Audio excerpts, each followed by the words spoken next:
বন্ধুরা, ভাবুন তো, ভোরের পাহাড়ি কুয়াশা ধীরে ধীরে মিলিয়ে যাচ্ছে, আর আপনার চোখের সামনে উন্মোচিত হচ্ছে সবুজে মোড়া উপত্যকা, যার মাঝে মাঝে বয়ে যাচ্ছে ঝকঝকে নদী। অথবা ভাবুন, আপনি দাঁড়িয়ে আছেন সমুদ্রের ধারে, পায়ের তলায় ভিজে বালি, কানে ঢেউয়ের গর্জন, আর সূর্যোদয়ের সোনালি আলো আপনার মুখে পড়েছে। হ্যাঁ বন্ধুরা, ঠিকই শুনেছেন, 2025 সালের পুজো আসছে, আর এই পুজোই হতে চলেছে একদম সম্পূর্ণ আলাদা। বন্ধুরা, এই পুজোয় ভ্রমণ মানে শুধু ঘোরাঘুরি নয়, এটা হবে নিজের সাথে সময় কাটানো, স্থানীয় খাবারের স্বাদ নেওয়া, আর প্রকৃতির মধ্যে ডুবে যাওয়া। আজ আমি আপনাকে নিয়ে যাব ভারতের এমনই 7টি ট্রেন্ডিং গন্তব্যে, যেখানে পাবেন পাহাড়ের শান্তি, সমুদ্রের প্রশান্তি, আর সংস্কৃতির ছোঁয়া। সবশেষে আমি দেব প্রতিটি জায়গার জন্য খাবার, থাকার গাইড, ও যাতে আপনার প্ল্যানিং সহজ হয়।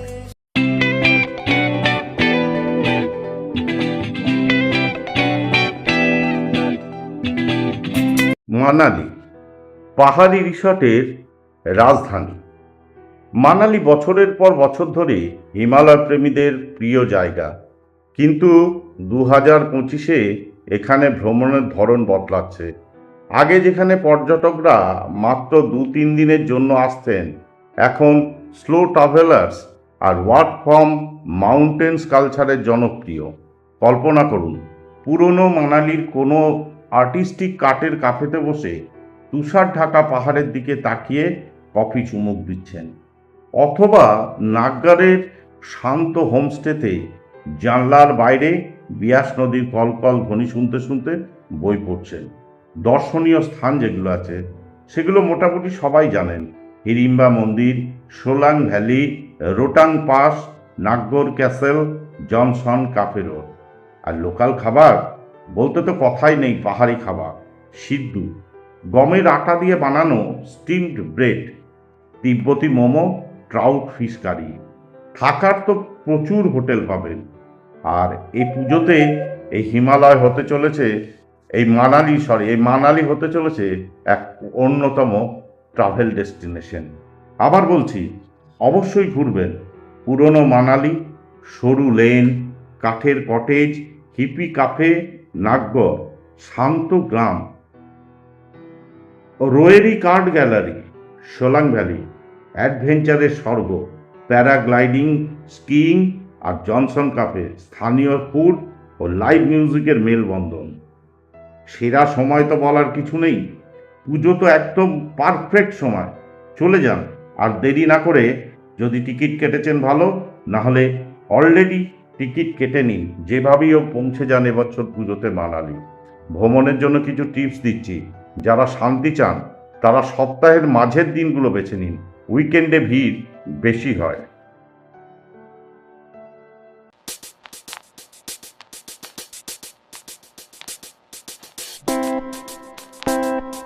বন্ধু, এবার চলুন দ্বিতীয় জায়গার সন্ধান দিই, যেটা পুজোতে এক অনবদ্য জায়গা, যেটা আমরা প্রত্যেকেই জানি: নৈনিতাল, পাহাড়ি নস্টালজিয়ার নতুন ডাক। নৈনিতাল শুধু একটি হিল স্টেশন নয়, বরং যেন পুরনো দিনের ছুটির অনুভূতি ফিরিয়ে আনে।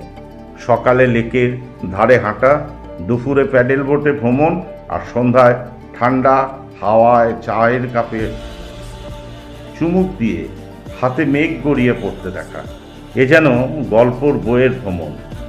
2025-এর পুজোতে অনেক পর্যটক এখানে আসছেন ফটোগ্রাফি টিপ ও লেক সাইড রাইডিং ট্রিপের জন্য।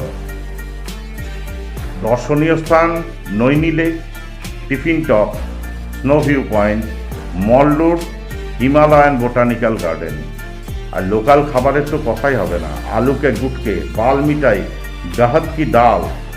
থাকার তো বিভিন্ন হোটেল পেয়ে যাবেন সব বাজেটের, তাতে আপনি নৈনি লেকের ধারে বা একটু ভেতরে পাবেন। আর হ্যাঁ, আবার বলি, অবশ্যই ঘুরবেন নৈনি লেক।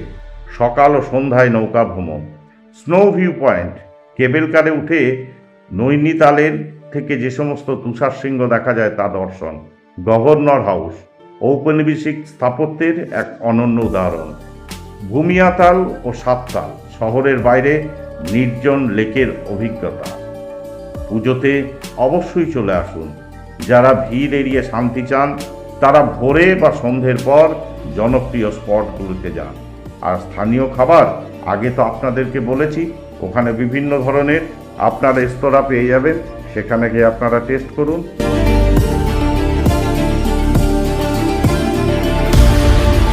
বন্ধুরা, এবার চলুন একটু উত্তর থেকে দক্ষিণের দিকে যাওয়া যাক। এখন যে জায়গাটির নাম আপনাদেরকে আমি এই পুজোর সময় সাজেস্ট করব ঘুরতে যাওয়ার জন্য, সে জায়গাটার নাম হচ্ছে গোকর্ণ। গোয়ার বিকল্প ও শান্ত নিরিবিলি জায়গা। যারা সমুদ্র ভালোবাসেন কিন্তু গোয়ার ভিড় এই পুজোর সময় এড়াতে চান, তাদের জন্য গোকর্ণ হলো স্বর্গ। এখানে কুণ্ডলে বিচে যোগব্যায়াম, ওম বিচে কায়াকিং, আর সন্ধ্যায় হ্যামকে শুয়ে বই পড়া, এ যেন জীবনের ধীর ছন্দের স্বাদ।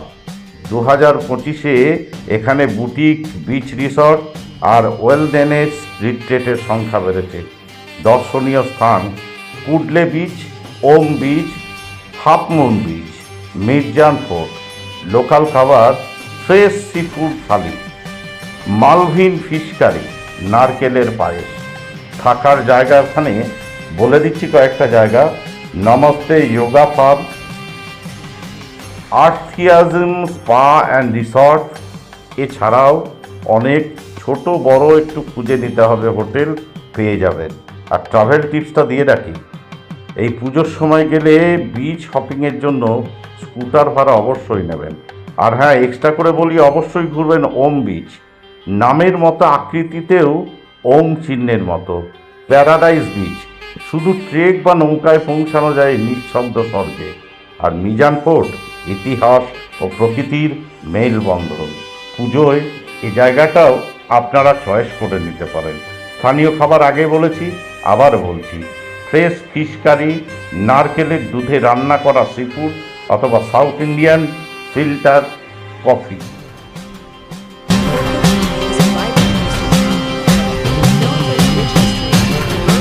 বন্ধুরা, এরপর যে জায়গাটার খবর আপনাদেরকে দেব, সেটা আমরা অল্প বিস্তর প্রত্যেকেই জানি। ব্যবসায়িক শহর কোচিন, বা এক কথায় কোচি। সংস্কৃতি ও সাগরের মিলনস্থল। কোচিন এমন এক শহর যেখানে সাগরের হাওয়া আর ইতিহাস হাত ধরাধরি করে চলে। ফোর্ট কোচির ডাচ, পর্তুগিজ, ব্রিটিশ স্থাপত্য, রঙিন টি স্ট্রিট আর্ট, মশলার বাজার আর সি ফুড কাফেগুলো 2025-এর পুজোতে আরও আকর্ষণীয় হয়ে উঠেছে। এখনই অনেকেই এখানে ফুড ট্যুর ও আর্ট ফেস্টিভ্যালে অংশ নিতে আসছেন। দর্শনীয় স্থানগুলোর মধ্যে পড়ছে fort Kochi beach, Chinese fishing nets, Jew town, Mattancherry palace. Local খাবার Kerala sadya, prawn fry, appam stew. থাকার জন্য তো বিভিন্ন জায়গায় প্রচুর পেয়ে যাবেন। আর পুজোর সময় আসুন। আর হ্যাঁ, আবার বলে দিই, অবশ্যই ঘুরবেন ফোর্ট কোচি। ডাচ, পর্তুগিজ ও ব্রিটিশ স্থাপত্যের সংমিশ্রণ। চাইনিজ ফিশিং নেট, সূর্যাস্তের সেরা view, Jew town, antique market ও মশলার দোকান। কেরালা কথাকলি শো, স্থানীয় নাচের নাট্যমঞ্চ। স্থানীয় খাবার আপ্পান স্টু, ফিশ মইলি, কেরালা পরোটা।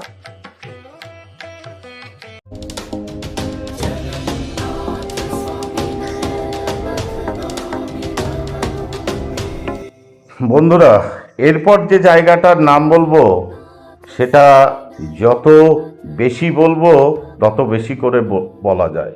এটা বাঙালিদের হৃদয়ে গেঁথে থাকা সেই জায়গা, পুরী। সমুদ্র সৈকতের সাথে আধ্যাত্মিক স্পর্শ, মানে সমুদ্র সৈকত আর ধর্ম একসাথে মিশে আছে এই পুরীতে। পুরী শুধু জগন্নাথ মন্দির নয়, এখানে গোল্ডেন বিচে সকালের হাঁটা, ফ্রেশ সি ফুড খাওয়া আর স্থানীয় হস্তশিল্পের বাজারে ঘোরাফেরা আপনাকে অন্যরকম প্রশান্তি দেবে। আর আমরা তো প্রত্যেকেই বাঙালি করে থাকি। আমাদের পুরীতে গিয়ে কাজ হচ্ছে সকালের দিকে বাজার করে রান্না করে সুন্দর সুন্দর খাওয়া, মধ্যবিত্তদের, আর বিকালবেলায় জগন্নাথ মন্দিরে যাওয়া, দুপুরে সমুদ্রে স্নান করা, আরও আরও অনেক কিছু অ্যাক্টিভিটি। দর্শনীয় স্থান আর বললাম না। লোকাল ভোগে আপনার তো থাকছেই মহাপ্রসাদ, মহাপ্রভুর প্রসাদ। তাছাড়া বিভিন্ন বাঙালি যে সমস্ত হোটেল আছে সেখানে খাওয়া। তবে আমি একটা জিনিস সাজেস্ট আপনাদেরকে করব, এবারে পুজোয় পারলে উড়িষ্যার লোকাল কুইজিন যা আছে সেই খাওয়ার চেষ্টা করবেন। হ্যাঁ, আর অবশ্যই আপনাদেরকে এই নিয়ে আর ডিটেল কিছু বলবো না, কোনো হোটেলের কথা বা কিছু। তবে পুজোতে একদম মন শান্তি করার জায়গা পুরী, পুরী, পুরী। জগন্নাথ মন্দির, জয় জগন্নাথ, এ নিয়ে তো কোনো কথা হবে না। চলুন এবারে পুজোতে না হয় পুরীটাকেই একটা ডেস্টিনেশন করি।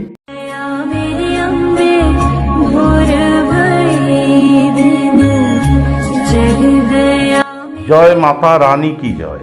এরপরে আমি যে জায়গাটায় আসছি সেটা আবার উত্তরে, কাটরা। মা বৈষ্ণো দেবীর দর্শন জম্মু কাশ্মীরের মধ্যে।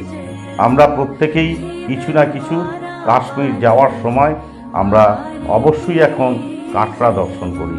তো সেই বৈষ্ণো দেবীর মূল শহর হলো এই কাটরা, ধর্মীয় তীর্থযাত্রীদের জন্য বিখ্যাত। কিন্তু এখন অনেকেই এখানে শুধু প্রকৃতি আর শান্ত পরিবেশের জন্য আসছেন।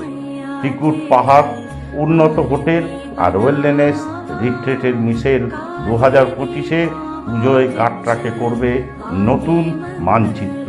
আর অবশ্যই পুজোয় আসতে বলছি, কারণ কাটরার নবরাত্রি উৎসব সব থেকে দর্শনীয়। এখানে যে দর্শনীয় স্থানগুলো আছে, আমরা সাধারণত বৈষ্ণোদেবী মন্দির দর্শন করেই আমরা চলে যাই জম্মু কাশ্মীর বেড়াতে। কিন্তু আপনাদেরকে বলবো, বৈষ্ণোদেবী মন্দির দর্শন করার পরে আপনারা একটা বা দুটো দিন হাতে রাখুন এবং ঘুরে আসুন ভৈরবনাথ মন্দির, ঝাঁঝরা কোটলি, ত্রিকুট পাহাড়, কাটরার ব্যাকড্রপে দৃষ্টিনন্দন দৃশ্য, ঝাঁঝরার কোটলি নদীর ধারে পিকনিক স্পট, যোগ রিট্রিট সেন্টার, মানসিক ও প্রশান্তির জন্য। আর লোকাল খাবার এখানে তো একটাই, রাজমা চাউল, কালাদি মানে স্থানীয় চিজ, আর গিরদে। আর থাকার জায়গা বলতে গেলে তো আপনি কাটরা বাস স্ট্যান্ড থেকে শুরু করে প্রতিটা জায়গায় বিভিন্ন বাজেটের হোটেল পেয়ে যাবেন। তো আমার মনে হয় এবারে পুজোতে কাটরাকে বেছে নেওয়া এবং কাটরার থেকে বিভিন্ন জায়গা ঘোরা একটা সুন্দর ডেস্টিনেশন হতে পারে।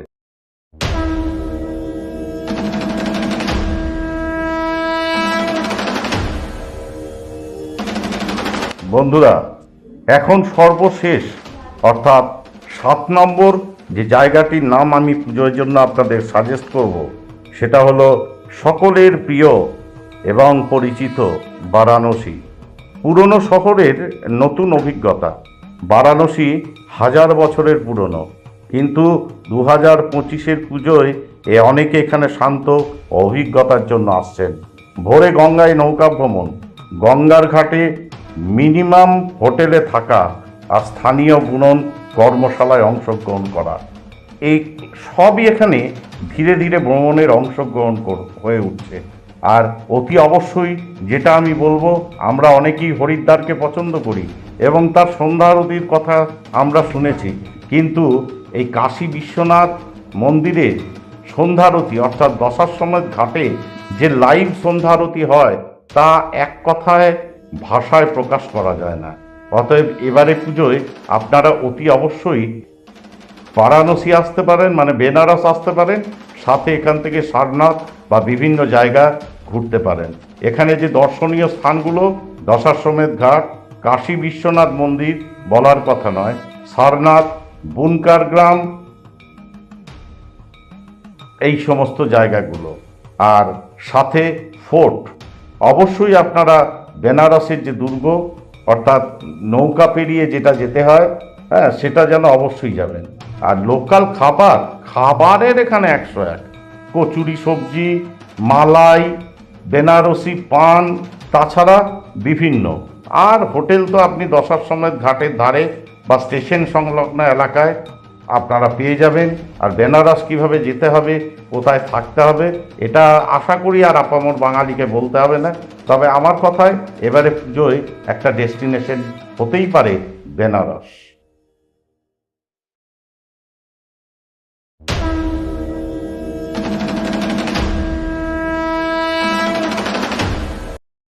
তাহলে বন্ধুরা, এই ছিল এবারের পুজোর 2025-এর 7টি ট্রেন্ডিং ডেস্টিনেশন। পাহাড়ের ডাক হোক বা সমুদ্রের সংস্কৃতির ছোঁয়া হোক বা আধ্যাত্মিক শান্তি, এই গ্রীষ্মে ধীরে ধীরে ভ্রমণ করুন, সময় নিয়ে থাকুন আর নিজের সাথে সময় কাটান। এই গ্রীষ্মে পাহাড়ের কুয়াশা হোক বা সমুদ্রের ঢেউ, যেখানে যান ধীরে চলুন, প্রতিটি মুহূর্ত উপভোগ করুন আর স্থানীয় সংস্কৃতির সাথে মিশে যান। ভারতের এই 7টি গন্তব্য শুধু একটি ট্রিপ নয়, বরং আত্মার জন্য একটি অভিজ্ঞতা। বন্ধুরা, এই ভিডিওটা যদি আপনাদের উপযোগী মনে হয়, যদি ভালো লাগে, তাহলে আবার বলছি, আমার চ্যানেলটিকে লাইক, শেয়ার, কমেন্টস ও সাবস্ক্রাইব করতে ভুলবেন না। আপনাদের একটি কমেন্টস আমাকে ভালো ভালো এই ধরনের ভিডিও বানানোর অনুপ্রেরণা যোগাবে। আর লাইক হলে তো আমি আরও ভিডিও আপনাদের কাছে উপস্থাপন করব। তবে আপনাদের কাছে একটা রিকোয়েস্ট, ভিডিও ভালোই লাগুক বা খারাপই লাগুক, আমাকে কমেন্টস করে জানাবেন, যাতে আমি আমার নতুন চ্যানেলে নতুনভাবে ভিডিওকে সুন্দর প্রযুক্তির মাধ্যমে আপনাদের সামনে উপস্থাপিত করে চলি। চলুন, সবারই পুজো দারুণ কাটুক, খুব আনন্দময় হোক, আর মা দুর্গা যেন প্রত্যেককে সুখে রাখেন, শান্তিতে রাখেন। শুভরাত্রি। আজ এই পর্যন্ত।